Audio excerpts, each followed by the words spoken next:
philosophical terms, I would say they lack the willingness to commit. And you think that was a mistake? Oh, absolutely. The industry put a lot of effort, because I'd been involved with that process prior to going into CASA as an industry representative. The industry put a huge amount of effort into that in the expectation that they were going to get these new regulations that will make significant changes. The flight training operator regulations, for example, and the flight crew licensing regulations, regulatory changes, will have quite a significant impact on pilot training in the country. And there are a lot of operators out there who are ready. They've put everything in place. They've had it in place now for, 7 years, ready to go. Okay. Thank you for that, Mr Phillips. Senator Sterle. Thank you, Chair. Mr Phillips. Glenn Sterle, I've got a couple of questions for you. Are flying training instructors adequately trained for the instructional tasks? Yes, but they could be trained a darn sight better. Would you like to tell us a bit more? Well, for example, the requirement, the legislative or the regulatory requirement is for 50 hours for a flight instructor rating. You can do 30 of that as mutual, which means you fly with another student and learn his bad habits. A student instructor, that is. A lot of that time would be far better spent with two student instructors sitting in a simulator with an instructor, going through the processes and learning and getting the patter right and getting the teaching techniques right, and getting learning the skills on how to assess what's actually happening in the head of the person sitting next to you as they're screwing up sequence after sequence. Doing that in a live environment it's not good learning. It's not a good teaching environment, and we've got better teaching environments, and we need to be able to use that better teaching environment. That's as a starter. The other one is we don't spend anywhere near enough time on the theory of instruction, the principles and methods of instruction. How much time do we spend on it now, then? Well, some places are spending as little as a day. And in your learned opinion, how long do you think would or should be a minimum? It should be measured in weeks or even months. If you go to Central Flying School at East Sale, for example, a flight instructor course there is nearly 6 months long. Flying schools in Australia can churn out an instructor in 6 weeks. It's quite frightening. Concerning. Sorry, Mr Phillips, I cut you off. I said it's concerning. Yes. Is there a representative body for flying instructors? There is. The Australian Flight Instructors Association, I think it's called. I've never really known them to be overly active. Do you know why? Or do you have an opinion why they haven't been overly active? The throughput, there's a very limited number of instructors stay as instructors for any length of time because it's not really seen as a career option. And that was one of the things we were looking at in the Future Pilot Task Force, was how to promote flight instruction as a career path in itself. Most people, they get their commercial licence, they've got 250 hours maybe, they go out and do a 50-hour instructor rating. At 300 hours, as incredibly experienced pilots, they're then turned around and let loose on the brand new student. And they'll do that through until they've got the 1,500 or 2,000 hours or whatever it happens to be that the regional or lower-end carrier is looking for, so they can get into an airline. And most of that's because the pay rates are so abysmal. They really, if you want a career, you've got to go somewhere else. We need to be able to turn that around and make instruction a career in itself, like teaching or being a university academic is. And you just answered my third question. I was going to ask you, is the remuneration adequate? You've clearly explained that to me. Okay, Mr Phillips, thank you very much. You're welcome. Senator O'Brien? Senator Xenophon? Well, just maybe if you could confirm the regulations you refer to. Do you say 141? Can you just be clearer in relation? I couldn't quite get which reg you were referring to that could have been proclaimed but wasn't. That was Part 141. Part 141. Which is Flight Training Operators, is the title of it. And at the moment, what do we have in its place? Well, everyone works under CAR 5, Civil Aviation Regulation 5, which is over 20 years old, hasn't really been amended in any significant form during that time frame. and is really not adequate for the task now. Thank you. Thank you very much. If you've got nothing further to add, Mr Phillips, we thank you for your evidence, and we'll now go into adjournment for 3/4 of an hour for lunch. Okay, thank you. Cheerio. Australia's Public Affairs Channel.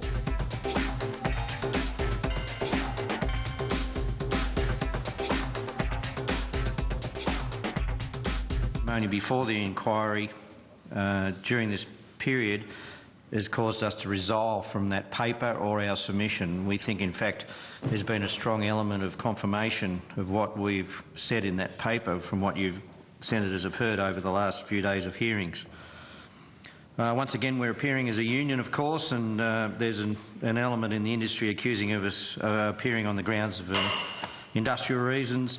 Well, it's fairly obvious that working conditions form part of any industry, and the working conditions of pilots in particular are my concern, and the working conditions directly relate to the safety of the industry as far as I'm concerned. I must say that in the period since the inquiry has started, the word would be best served as besieged by pilots and information. They expect the committee to solve all the ills of the industry, which is fascinating. Some of the stuff that they've given us is not actually germane to the terms of reference for the committee, but certainly there's raised a number of concerns, principally centred around pilot fatigue, at-risk behaviours by some pilots, minimum standards in training, and their view of training. So they've supplied us with numerous documents, statements and emails in particular, and I'm sure the senators have been inundated by the same. It's interesting that some of those things they've raised to us have not been obvious to the regulator nor the safety investigator, and particularly not the company in question.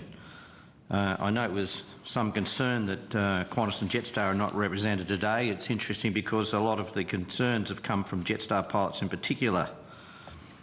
I think that there's a fair case to say that there's been a significant underestimation of the concern amongst the pilots on fatigue and at-risk behaviours, in fact.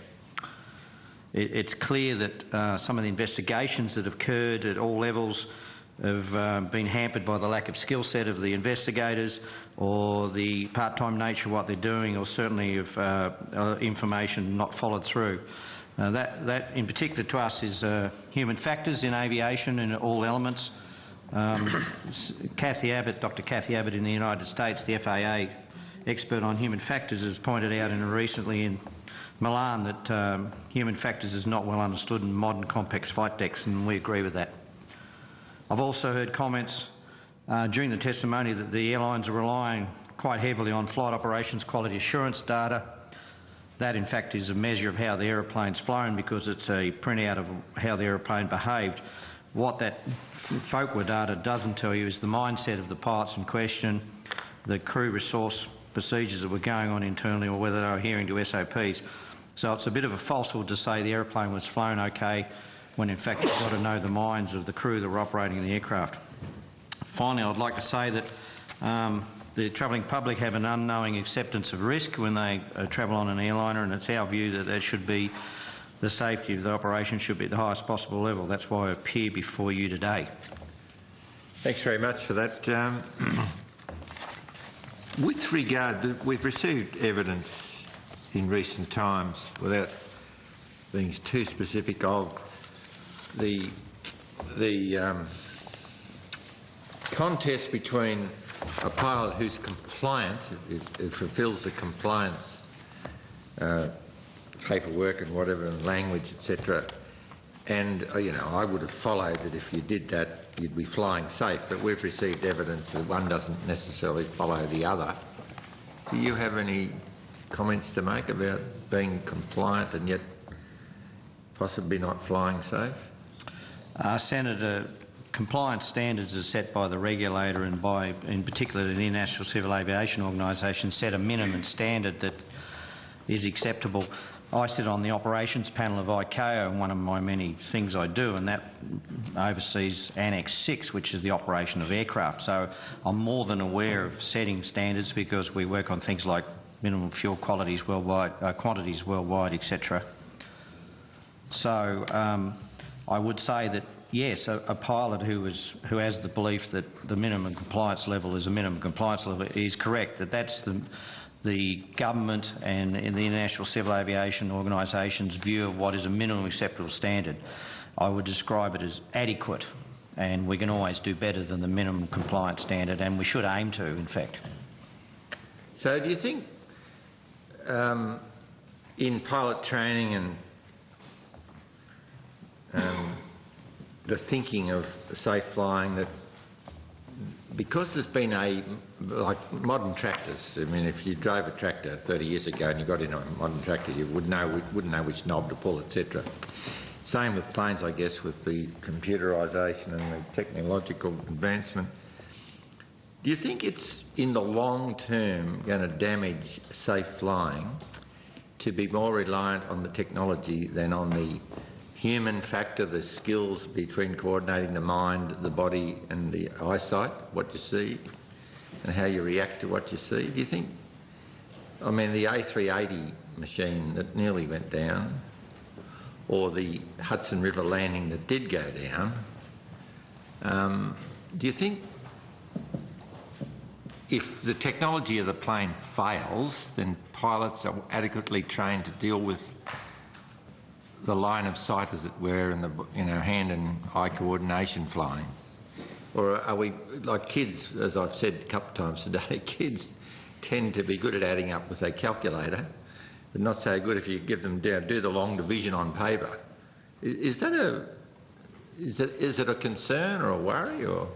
That's a fair question, Senator, and it goes to the heart of the issue I raised in my opening statement about we're seeing accidents worldwide, just the odd one at the moment where the pilots have lost the aeroplane or had a major incident on the ground, basically on the grounds that they were confused or they're overly reliant on the automation, or dependent is the other word. So you hear automation dependency and automation reliance, and that is very much the case.